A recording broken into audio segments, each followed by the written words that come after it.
future, talk radio will actually educate, inspire, and make you think. The future is now. Topics and music that affect your life from Universal Broadcasting Network. Tune in at ubnradio.com.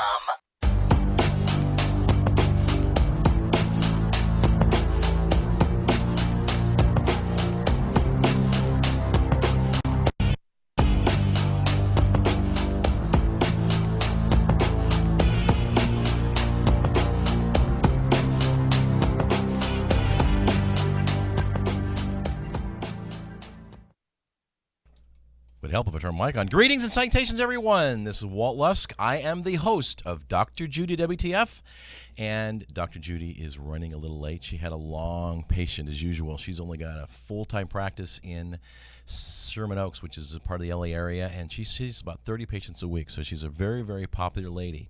We are continuing our series on the panels. There are 9 panels of our mind map, and last week we had a great show, a little rabbit track. A lady named Misty came in and talked about a book she's written regarding codependence and Al-Anon. And if you have anybody in your family who has alcohol challenge, whether you have any experience, any help or not, the book's written. It's 365 humorous little pages of how to assist you with that. It's a great, great book. We recommend you check out the show from last week. And this week we're going to deal with panel 6 on chaos. The one thing we're going to focus on this week is probably the best example, however challenging and difficult it is, regarding chaos, which is the incident with Elliot Roger at University of California, Santa Barbara, UCSB, earlier this month. Find it interesting that he was a student at the community college. He wasn't even a student at UCSB. And the incident that happened there, were, of course, where he killed 6 people and himself and injured 13. So what I would like to do is actually start with the book, Panel 6, which is entitled, the book that Judy's writing, which will be out in probably a couple months. The book's entitled Healing Human Disconnect. It's kind of her dissertation, and we're putting the final touches on the book now. In the title of the Chapter 6 regarding the mind map, and you can go to www.drjudywtf if you want to check out the panel. It's on there.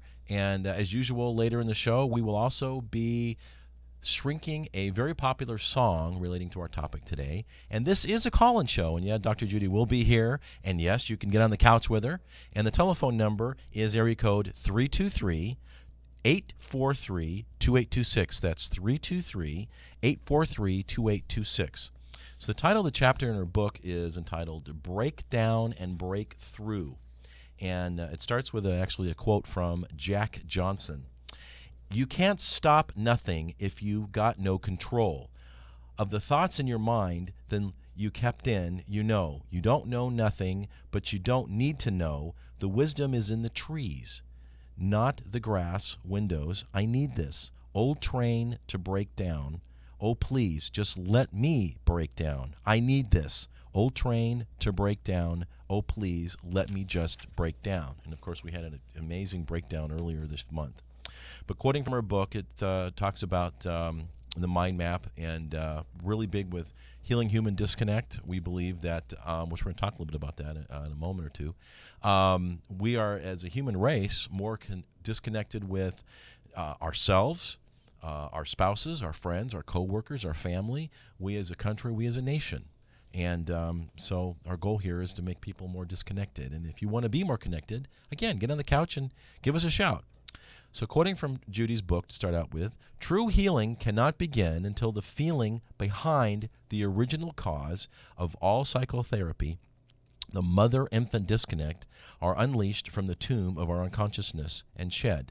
Although the fear of facing our dark friends is frightening, it is something we simply must do.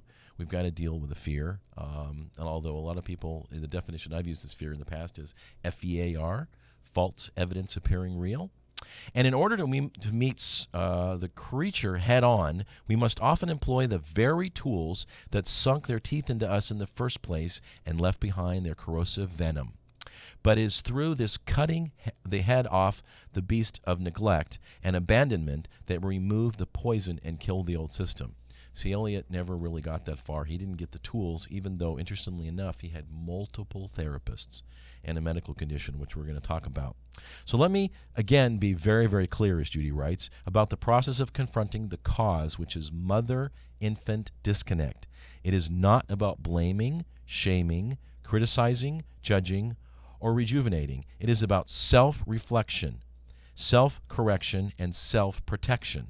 It is about taking responsibility for being the cause of Act 2 of your life, meaning that we really aren't responsible for when we were born because, as you likes to say, and I do, childhood is a hostage situation. We're dealt with who knows what, right? I mean, there are owner manuals, but ultimately it's what our parents do to us that, or don't do to us that we're victims of. But the point is, it doesn't have to stay that way. The second half of our life is really what matters. As I like to say, it's not how you start that matters, but how you finish. And we do this by expressing and processing the authentic feelings about being disconnected from and releasing long suppressed noxious waste that has polluted our minds, bodies, and soul from far, far too long. Ultimately, what that means is we can't do it by ourselves. First, we have to admit that we've got a challenge, which is a first step. And second, get some help. And Judy believes, as I do, that one of the best ways to do that, of course, is through her system, which is a system she's developed over the last 12 years. It's called the Mind Map. And again, you can go to www.drjudywtf.com and check it out. And oh, by the way, if you have any comments of a song you'd like to shrink or a topic for one of our shows, you can write us at info@drjudy.com. So, for those of you who have been under a rock for the last couple of weeks, there was a incident that happened at the University of California, Irvine on Friday night. It was the end of the quarter. A student was kind of mad at the world and took it out on them and on himself. As we like to say, he had an explosion and then ultimately an implosion. And we like to say is do not explode, do not implode, unload by calling us here in the show. And again, our phone number is area code 323-843-2826. So on Friday night, a man behind the wheel of a black, luxurious BMW sped through the streets of Isla Vista in the Santa Barbara County area, apparently hell-bent on a wholesome slaughter of innocents on a drive-by shooting that was a shock to the entire community. His BMW careened at high speeds through streets near UC Santa Barbara, and the driver was shooting out the window at seemingly random targets. He took the lives of, as I said, 6 people and himself, including the shooter. An additional 7 were hospitalized. Actually, it turned out it was 13 that were injured. It was just tragic. This horrific, premeditated mass murderer happened in 9 different areas. And the police said it was one of the most complicated crime scenes they'd ever been able to process in that area. He wrote a manifesto, and I guess you can check it out. I haven't yet. I got more information in other sources. It's a 137-page manifesto, and he had a video on YouTube all there called Elliot Roger's Retribution. Now, what he was trying to do is get revenge on humanity because he was trying to mock the fact that he didn't feel loved and he was still a virgin. One of the things that he wrote that was kind of interesting is that here somebody wrote, this is pretty interesting. In a quiet space, he planned his attack, lonely but functioning, worrisome but never explicitly threatening himself or anyone else. So he was kind of under the radar. Bumping into the police, because he was interviewed a couple times before it all happened, month prior and 6 months prior, but never landing in jail. Resistant to medication. When he hit 18, he decided he did not need any medication anymore because of his condition, but never outright rejecting care. Ability to articulate his misery, but convening enough to authorities that he did not need for involuntary hospitalization. And the writings were all on the wall, but no one, despite the diligent help of his family, friends, and many therapists, knew what was going on until it was, of course, too late.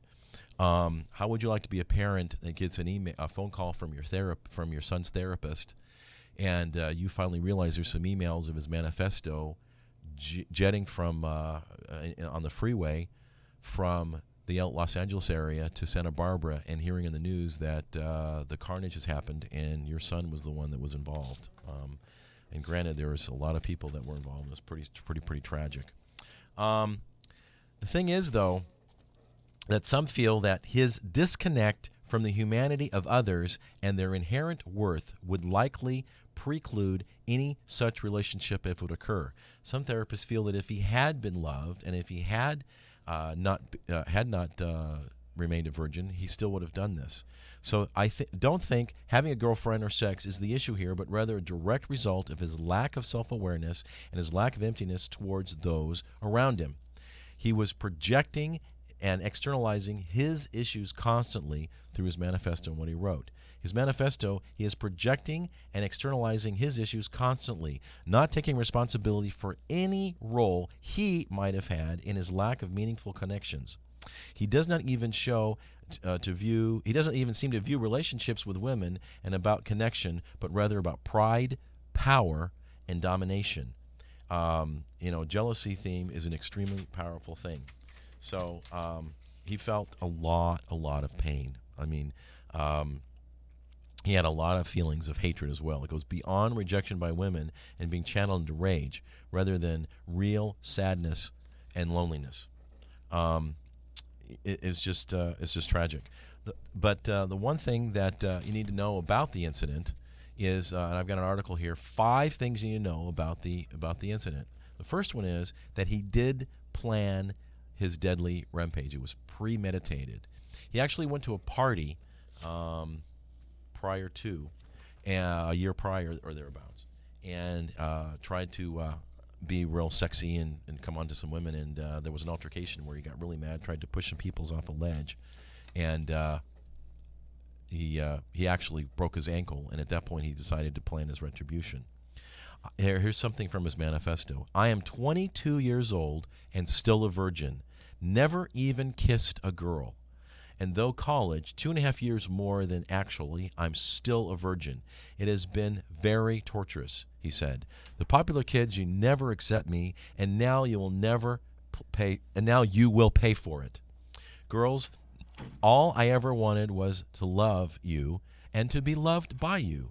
I wanted a girlfriend. I wanted sex, love, affection, and adoration. Here we go. And you forced me to suffer all my life. Again, he's not taking any responsibility for anything. Now I will make you all suffer. All you girls who rejected me, looking down upon me, treating me like scum while you gave yourself to other men. And all of your men for living better life than me, all you sexually active men, I hate you. I hate all of you. I can't wait to give you exactly what you deserve. Annihilation. Hey, Dr. Judy, welcome. Hey, well, thanks for holding down the fort. I think I had an almost clash of the isms on the 101, but I'm here. Yes, Happily welcome to Southern so. California. Hurry up and wait. Thank you. So I have to say this. I wish so much that I had a chance to have this young man in my practice. Of course, I'd probably have to have security guards around me to treat him, but, that's the way it is. Well, he didn't do anything to his therapists because he had multiple therapists. Okay, he did, and they weren't young, hot blondes, or maybe they were and survived. I don't know.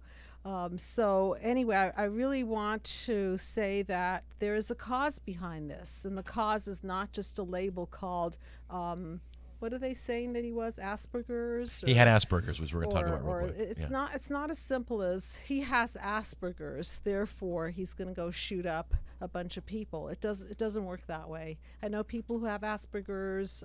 There are lots of people out there who do have Asperger's. Well, one thing about Asperger's, they don't go panel 6, clash of the isms. No, they don't. But what's interesting to note is the shooter in the Sandy Hook incident also was diagnosed with Asperger's. Interesting. Yeah. Okay. So you have 2 people on two coasts that took retribution in this regard. I mean, in general, people with Asperger's live in a very isolated world because they don't have the social skills to really connect with other people, and so they suffer in silence until they suffer no more. And if any of you have been watching the previous episodes, we're now on panel 6, Clash of the Isms. We have been through panel 1 through 5. We have. And we got 3 more to go, folks. Yes, we do. And then we hit Nirvana, don't we? Oh, yes, we do. Yes. So today we're not in Nirvana. This is probably the most clashy, bashy, very confrontive part of the process that there is. And glad that we're able to really take a closer look at what's going on behind the scenes, because my experience is that nobody really wants to look at cause. And Walt, you know the rap. What is the cause of part one of our lives? Well, I mentioned this prior to your arrival, is that childhood is a hostage situation. It is a hostage situation. So short of an organicity that eats the brain, or short of an accident that contorts the brain or injures the brain, it's really, really impossible for there to be such huge blowout and not have a cause behind it. It's just virtually impossible. Yes. So I want to talk a little bit about implosions and explosions, and using Elliot Rogers, of course. This tragic example is I right now, as we speak in my practice, I have people that have been severely triggered by this incident. Really? So in other words, you're already seeing the results of... very much wow. so. I have people who are triggered. Their PTSD is post-traumatic stress disorder. Yes, thank you. It's coming up again. Keep me honest here. Keep me away from the diagnostics. No, I'm doing the best I can. Yes, you are, and doing a good job of it. So basically, the way I see the entire process of this is that there's a blueprint, and it gets set down at causal level, meaning the first few years of life. And for those of you who have heard this before, this is based on attachment theory. And if we don't attach securely to our parents, then we have what we talk about often on this show called the hole in the soul. And when we have a hole in the soul, we hurt. And hurt people hurt people. Hurt people hurt people. Okay. All right. So sometimes, not all the time, sometimes hurt people hurt themselves. And panel 6 is really about hurt people who hurt themselves or hurt others, or both. And this is an extreme case of explosion and then implosion. Because what did he do? He exploded, and then he turned the aggression against himself, and he did what is the double, he completed the double dungeon, didn't he? Yes, he did. So upon himself. Which meant a lousy relationship with mom and dad. Now, it's interesting to note that his folks were divorced. Okay. And so I don't know, when that occurred and how long he'd been divorced, but he was divorced, did some things on the peripheral with his dad, traveled all over the country. His father was an assistant director and was one of the assistant directors of the Hunger Games. And so he was able to live, have sort of in the peripheral, which was one of his frustrations, of the privileged life. So he was in, but he was really not in. And just for me to put this out there again in a very, very straightforward manner, this is not a blame and shame and guilt the parents and brutalize them even more. I'm sure that the parents are completely devastated by this, and my empathies to the family, to the extended family, to everybody that was tainted by this. And I really mean tainted, because when such an explosion occurs, then there's toxic fallout material. It's like a war. Okay, so there are these reverberations. I feel it in my patients, I hear it in my therapy sessions, and people are having massive reactions to this. People who have been in situations of violence are most likely triggered. And again, this is a call-in show, folks, so please do call in if you're suffering from any level of PTSD, particularly related to violence. And I'll share a story with you about that, okay, in a little while, personal story. Okay. All right. And I think I know where he might be going. Yeah, right. Okay. Right. So, right. but if you guys are feeling triggered again, please do call in, because what happens is that there's an original wound, and then the wound gets reactivated in the here and now. And sometimes there isn't that much of an original wound, but there are it's just so brutally horrendous that the incident itself is so wounding that it's very, very difficult to get over. But I had the privilege of sitting in on a seminar. I go to many of those lately, and I asked the trauma professor if people who were traumatized in their early years have a harder time with other traumatic experiences in later life. And she said, absolutely. There's a correlation between how people respond to trauma. If they have secure attachment, they get over it quicker versus attachment that isn't healthy and they don't get over it. Well, you know what? We've got a call. Oh, wonderful. Hello. Hi. Hello, you're on the air with Walt and Dr. Judy. Hi. Hi. Who is this? This is Mark. Hi, Mark. Welcome to the show. Thanks for getting on the Thank you. couch. And thank you so much for calling in. We really love that. Love that when that happens. So I've been following your podcasts. It's been quite a journey for me. I'm so happy I discovered you. But the double dungeon thing has me. I'll just tell you what I'm thinking, and you see if I'm off base or not. The double dungeon: the inside, the mother; the outside, the father. Yes.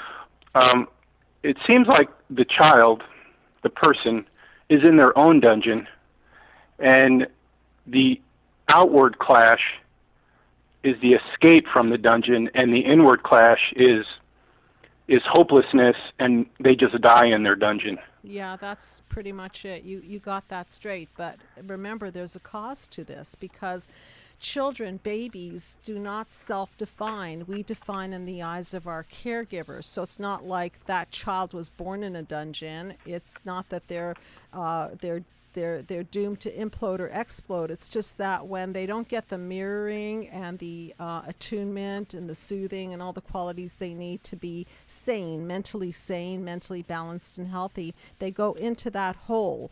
And I use the father as a metaphor for the outside world. It could be a father, it could be another caregiver, it could be an uncle, it could be anybody out there who's a light of hope, someone who says to that child, you know what, there is hope in the world. Not the only place is not only that first period of life. There's light outside of that situation. So you're very right. They go into the hole, and they're trying to get out of it. You see, they're just desperately hating the feelings that that they've internalized, and so they try a method. Okay. They will start hating on in Elliot Rogers. Is that his name? Yes. Yes. Yeah. Elliot Okay. In Rodger. Elliot Roger's case, he'll start building a case that on some level he's not good enough, he's not important enough, and then he'll start hating on the men, let's say, who get to score with all the young, hot, blonde women, and then he'll start hating on the young, hot, blonde women. And really what he's trying to do is externalize his pain. So then he starts thinking, if I can only revenge these people, I'll feel better. I'll actually feel better. So he goes on this shooting spree, and guess what? Do you think, Mark, he feels better? No, he won't feel better. He won't feel and he better. doesn't feel better. No, and now he feels nothing. However, in that instant, he thought maybe he can exorcise all the poisons and all the toxins that he was carrying, but it didn't work. So then what does he do after he explodes? Guess what he does then? Well, now he'll implode. He'll implode. Hey, you've been listening to the show. Yeah, you're good. I like this. I had no idea people were really internalizing it and ingesting, digesting, and really manifesting it in knowledge. I really appreciate it. Do you have any other questions about what I'm saying? Because I think you're very much getting it. Oh, yeah. Is my connection okay? Yes. Yes, your connection's great. Can you Thanks. hear Okay. me clearly as well? Well, it just cut out right there. I just have, in our culture, if we go back to panel 1, which is the wound, Yes. if you could talk about pretty much, and you talked about this in a previous show, how men are 4 times more likely to commit suicide. And it seems like if you think about the first wound men get in this culture Yes. is in the most private, sensitive part of their body. So their first entry into the world is intense pain. Are you talking about a circumcision? I thought so. Yeah, circumcision. Okay. Yeah. Okay. Wow, you're articulating this incredibly well. Can I ask you a question? Is that okay if I ask? Are you Jewish? I am not. Okay. Were you circumcised? Pretty much, I am circumcised, and so was the rest of Western culture. Yeah, I was going to say, welcome to America. So there are different types of circumcisions, as you know. Some are done with anesthesia, and some are done really quickly by a rabbi. I know about this process. However, we cannot say that every circumcised child suffers from trauma. But let's go back to your initial wound. Let's talk about this wound of circumcision, if you will. Okay, let's just pump up the volume on it. I happen to be Jewish. My children are circumcised, so I'm, in a sense, from that point of view, I've allowed for the trauma of the circumcision, watched my children go through the process. So, I've been thinking about that because there was an article on AOL that I was reading about that, about circumcision, and I must say that not all Jewish children are exhibiting trauma from that. But if you think about it logically, it does make sense, doesn't it? That a baby that has such a wound would be traumatized by this. Well, that's makes logical sense. That's his point. Yeah. And so we're talking now about your point that men are 4 times more likely to commit suicide, and I'm going to go really far-fetched, and I might be like really committing suicide here, psychological suicide, but that's okay. I'm allowed to have thoughts and theories. Absolutely. Okay, now, do you think that if a person were really injured by the circumcision, do you think that they could say, "Mom, I hate you because you did that to me"? Well, they're infants in this culture. Right. And so they wouldn't be able to speak at all. But their first reaction to the world is one of intense pain. That's right. So they're crying with no comfort. Correct. They're crying. Supposedly they are. I've seen that they are comforted. So I've seen the process. However, if they're really, really traumatized, what they are doing is they're carrying this pre-verbal pain, whether it be circumcision or any other trauma. This is pre-verbal injury, and the reason it's so hard to get at psychotherapeutically is just because of that. It's pre-verbal. It's nothing that you can say, "Oh, my mommy did this to me," or "My daddy, and I remember this and this and this and this."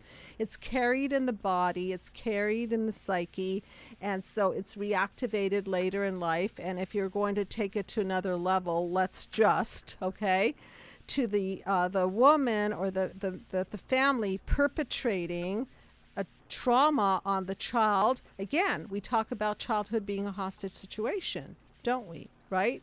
So there's nothing a child can do but to carry the trauma in their body, and if it's not released and it's not expressed, it gets suppressed, and guess what happens to suppression? It gets expressed.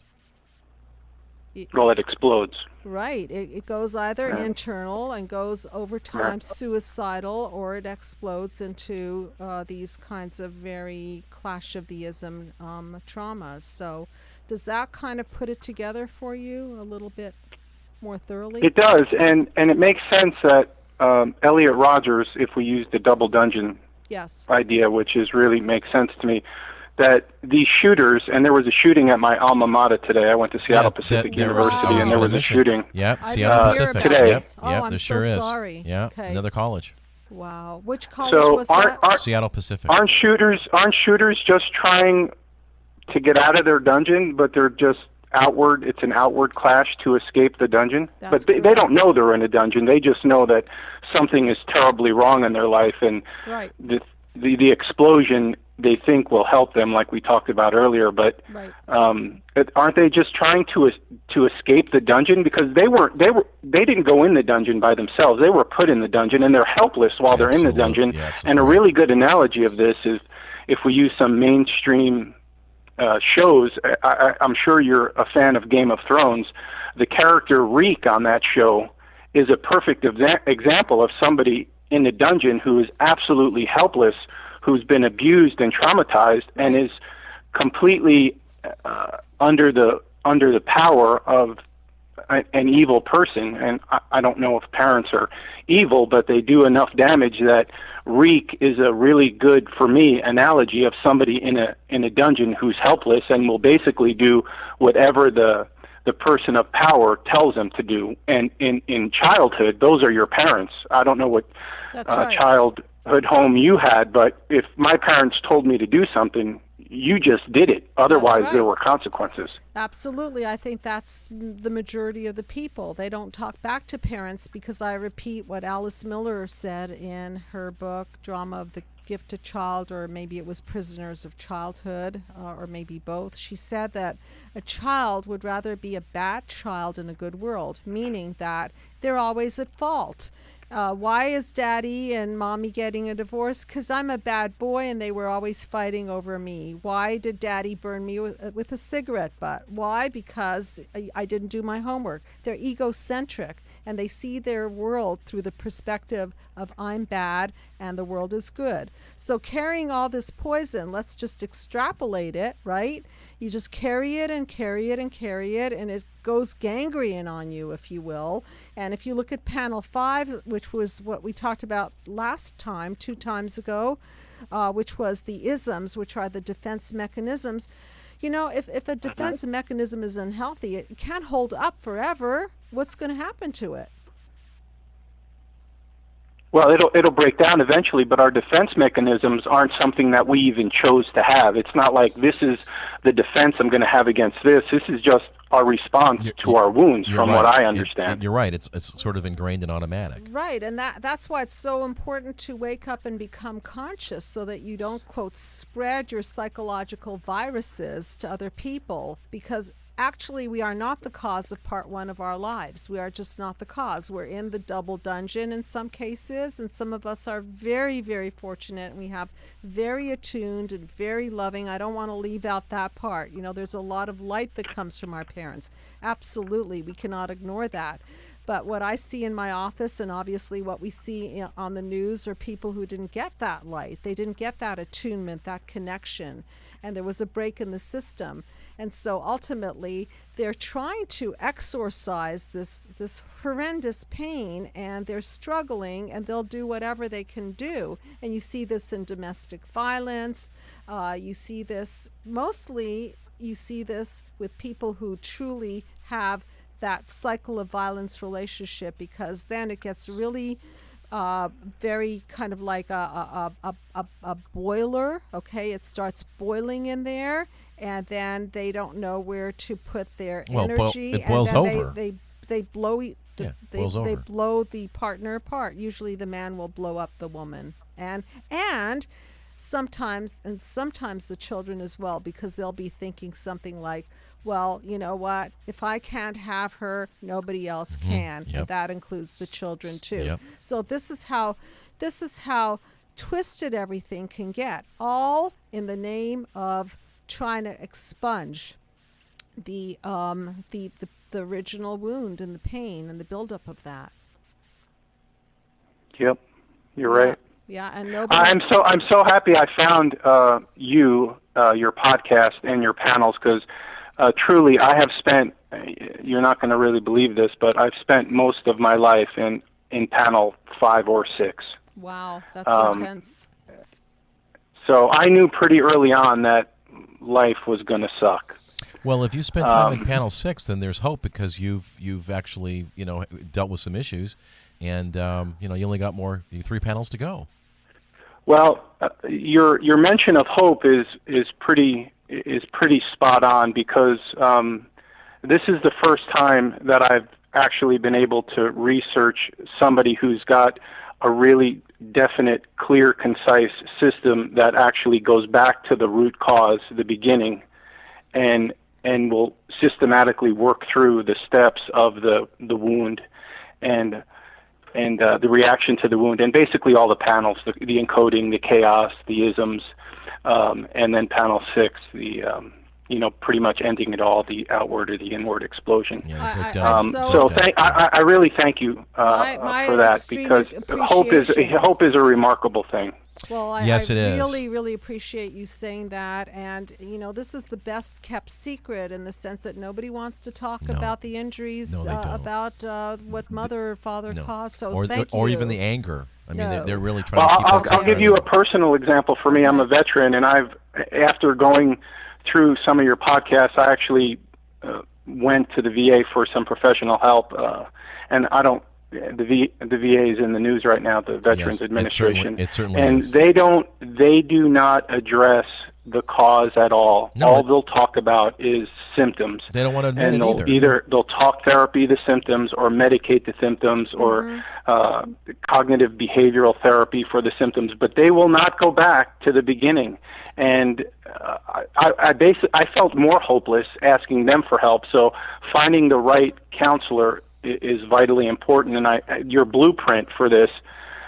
If you could do lectures, and I know you have a book coming out, so I am anxiously waiting for. We'd love to send you the book. first couple of chapters of the book. If you send your email address to info@drjudywtf.com, it's sort of still being edited, but we'd love to get your perspective, and I think you'd get a lot out of it. So Yeah, just my- shoot Yeah, us your email I would address love and to have we'll that. send it. Yeah, we'd be happy to send it to you. You got Yeah, it. And, we'd love to. I wanted to say something else because you're a veteran. It's interesting that you Thank should you. say that. Is that I have a plan to connect with the veterans. Yeah, we're working on a and project to we do that are with actually, veterans. We are. And Gary Sinise, if you're listening, please do listen up Yeah, because what I'm planning to do is to teleconference therapy to the veterans and actually go through the mind map with them so that the PTSD symptoms can really be connected with the dots of the original trauma and the shame and the blame that goes around the whole issue of coming home to no support system and coming home to a country that may not agree even with what they were doing in the place that they were doing it. Okay, so really appreciate it, and I'm on it with the whole idea of veterans and PTSD and treatment plan. I really appreciate you calling, and thank you so much for your service and for your call. Thank you for your shoot time. us your email. Thank you. And My pleasure. call again and shoot us your email. All right, We'll thank definitely you. get you the book. God bless. God bless. Thank you. Bye-bye. Bye. So going back to panel number 6. Well, you know what? These With that, we got implosions and explosions.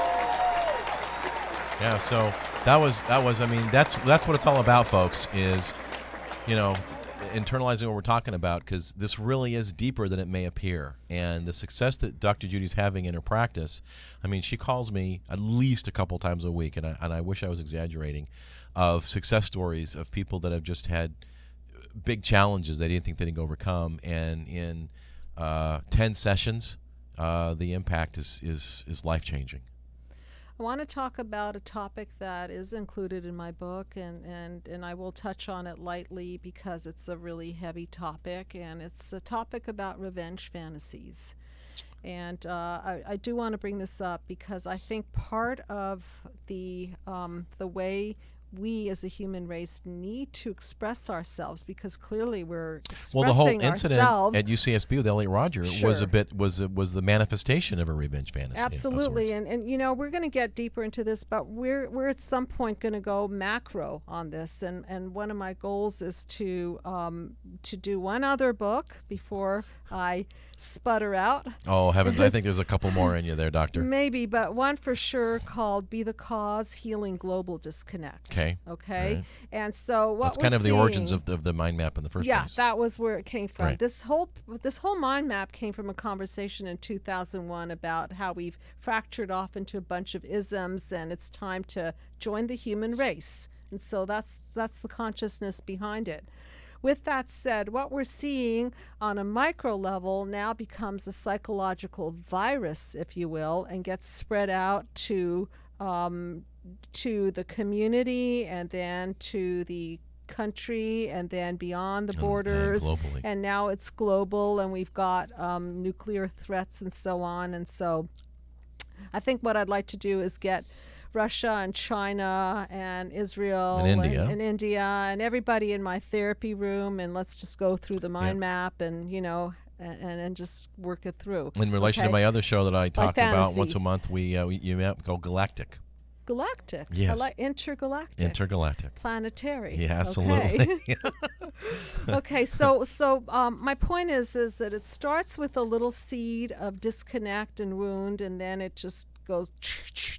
It just increases, and then the explosions and grand explosions. So, going back to the revenge fantasy, one of the things that I have the privilege of doing is, and I wish that I could have treated Elliot Rogers. Rodger. I wish I could have treated Elliot Rogers. Well, what's interesting is, I know that, quick digression, there's an article that came out that I think a lot of people are asking is did Elliot Rodger's therapists fail? Because, his parents were sensitive to what he was going through, but his roommates that were living with him, one roommate that moved out the year prior, said that there was a lot of discussions on the phone, and he thought it was with his parents. It was yelling and anger. And he decided not to take any more of his medication with Asperger's, related to Asperger's, at age 18, and he died at age 22. And he had more than one therapist. So, I mean, they were doing their darndest to do that. And the article says, he was mentally ill, and he had an extensive contact with both mental health professionals and obviously through his interactions with law enforcement. And in both cases, didn't work. Well, I don't know what was said in the therapeutic offices. However, I do know that if you don't go to cause and deal with the absolute rage that I see in my treatment room, absolute rage that is unexpressed because people are not comfortable with the idea of hating their mother, passionately hating their mother, passionately hating their father, and they don't understand that having a whole range of feelings is very human. We can love our parents and we can hate them. It's the whole piano keyboard, folks. It's not just a one note. So once we get comfortable with the idea that we have a range of feelings, then we can express them even in fantasy. And if we were to do more of this kind of work of really getting to the cause and expressing the anger in fantasy, in therapeutic, the confines of the therapeutic environment, then maybe, just maybe, they wouldn't have to express this in reality. There's a good chance, and odds are, I concur and entirely agree. Yeah, so we're going to get more global, Walt. Are you ready to do that? Because I'm you're the ready. one who loves politics. I'm not very good at it, but you're going to CYA me on the political and fill me in on that.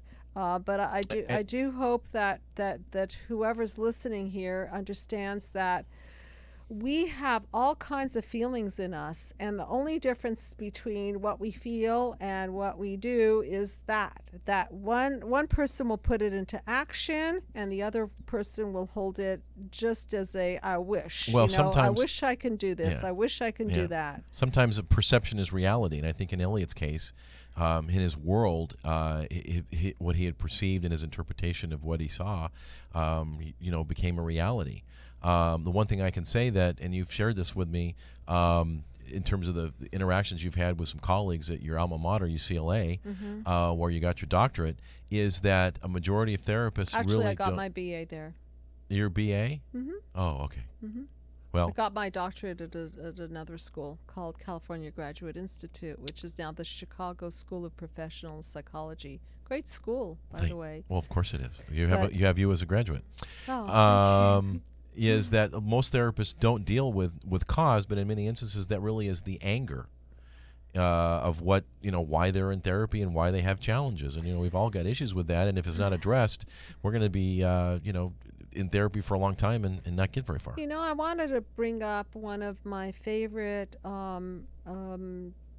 role models on anger. His name, I think he is deceased now, his name is Dr. Hyman Spotnitz, and he headed up the modern psychoanalytic thinking, the modern psychoanalytic school, and he felt that schizophrenics, I believe he worked with schizophrenics as psychotic individuals, he felt that it was anger turned inward, and I really caught on to that notion, and I think that a lot of what I do in my private practice is really integrating his work in a very, very succinct be the cause mind map model. But what he was saying is that if you can get to the truth, and this is what I mean by healing human disconnect, the main element of healing is shining the truth light on it. Because if you don't shine the truth light on it, what you have is suppression. And when you have suppression, again, you're in that boiler situation, and the symptoms will just they'll break down. And if the only thing that is going to break through that darkness is light. Right. Is the light. It can start with a candle, for goodness sakes, and a little tiny flashlight, but it's going to start and then grow. And of course, the ultimate light is unconditional love. Yes.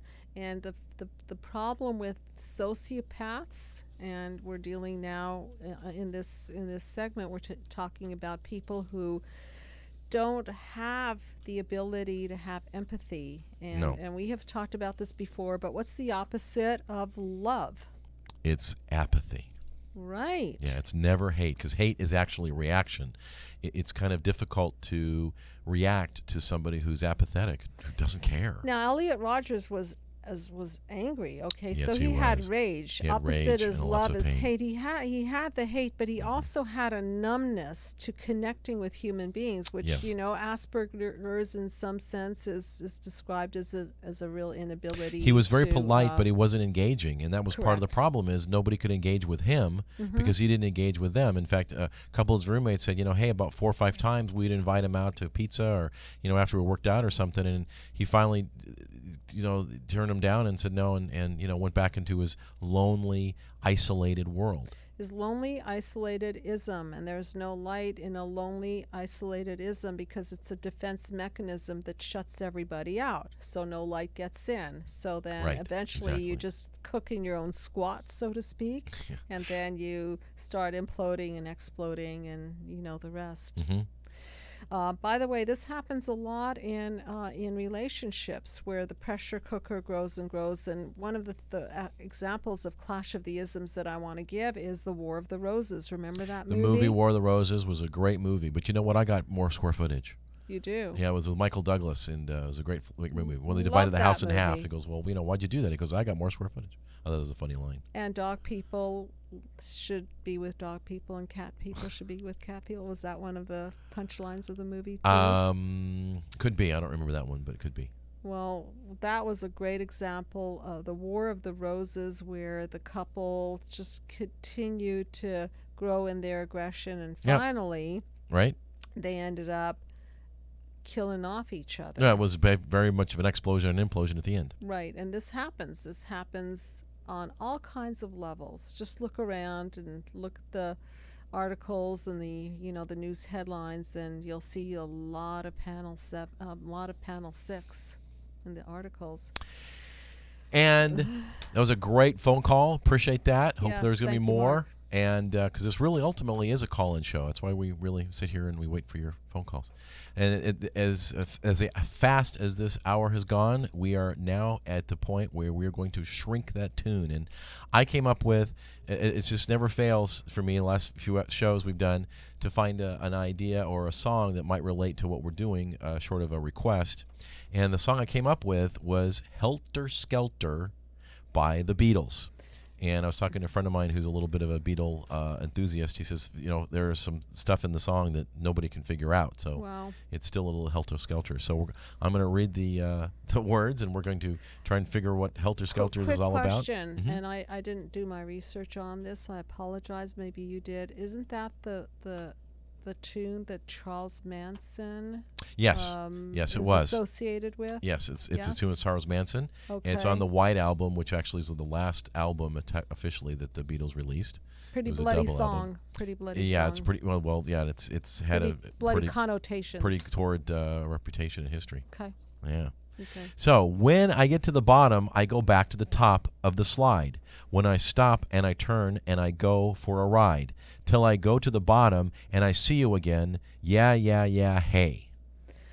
Well, I'm looking at the emotions here. When I go to the bottom and go back to the top of the slide, where I stop and I turn and go for a ride. So somebody is going for a roller coaster ride, and they're trying to connect. I want to see you again. So it seems like they're going for the ride because they want this person. Yes. Don't you want me to love you? I'm coming down fast, but I'm miles above you. Tell me, come on, tell me the answer. Will you may be a lover, but you ain't no dancer. Well, you may be a lover, but you ain't no dancer. Well, I think that, again, if I look at it through the mind map perspective, this person wants to connect with the unconditional love, right? Okay, so they want to, don't you want me to love you? Okay, so this is all about love, but they're miles apart. So there's the disconnect, There's right? disconnect, right? Okay. Tell me, come on, tell me the answer. They can't stand the ambivalence of not knowing if they're loved or not loved. There's the apathy. It's the fear. It's the fear that they're not loved and contained by the love.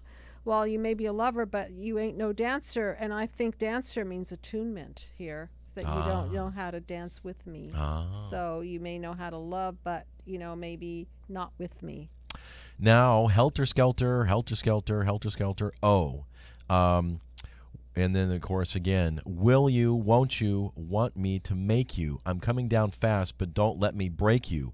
Tell me the answer. You may be a lover, but you ain't no dancer.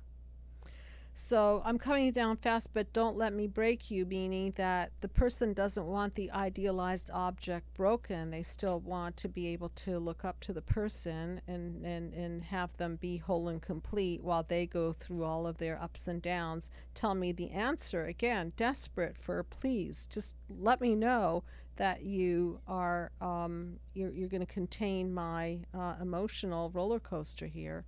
And, oh, boy, you ain't no dancer. Maybe you're not that attuned to me. Yeah. Look out, helter skelter, oh, look out, 'cause here she comes. And again, back to the song. When I get to the bottom, I go back to the top of the slide. And I stop and I turn and I go for a ride. And I get to the bottom and I see you again. Yeah. Won't you? And then again, back to the chorus again. Don't you want me to make you? I'm coming down fast, but don't let me break you. Tell me the answer. You might be a lover, but you ain't no dancer. Look out, helter skelter. Well, this is going to end up in a clash of the isms because it's up and down and It's up and down, right? And then there's the chorus, look out, helter skelter, like there's all this chaos going on. So this is just, going to break down quickly. Real quickly. And again, the last, look out, helter skelter, she's coming down fast. First he was above her, and now she's coming down fast. Yes, she is. She's coming down fast. My head is spinning, oh, ha, all right. And I love the best line at the end. If you're familiar with the song, it says, I've got blisters on my fingers. Wow. I'm going to have to think about the blisters on my fingers part. Do you have any idea about that? I think they were just jamming and been jamming too long. Oh, okay. From the guitar yeah, it was point just of a view. little My throwaway head is line at the spinning. end. Yep. So first he was on top, yeah? And then she's on top? Yep, he was above her. So there's all these different positionings that people do, but what they are not doing here is they're not coming together, right? Which is what we're going to be talking about next week, which is interconnection. Panel number 7. Interconnection. Panel 7, folks. Paradigm shift. Interconnection, okay? There's no interconnection. He's on top, she's on top. She's wondering if he loves her. She needs guarantees, and they're not attuned to each other. So Clash of the Isms. That's our Helter Skelter Clash of the Isms, Panel 6 of the Mind Map. Again, you can go to the Mind Map and check it out at www.drjudywtf.com. You can write us for some show. We're going to be coming up toward the end of these panels here in 3 more weeks.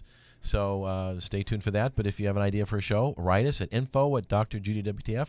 I am Walt Lusk and your host. You can also catch our shows on Stitcher and iTunes, and, of course, here at ubnradio.com. So take care, everyone, and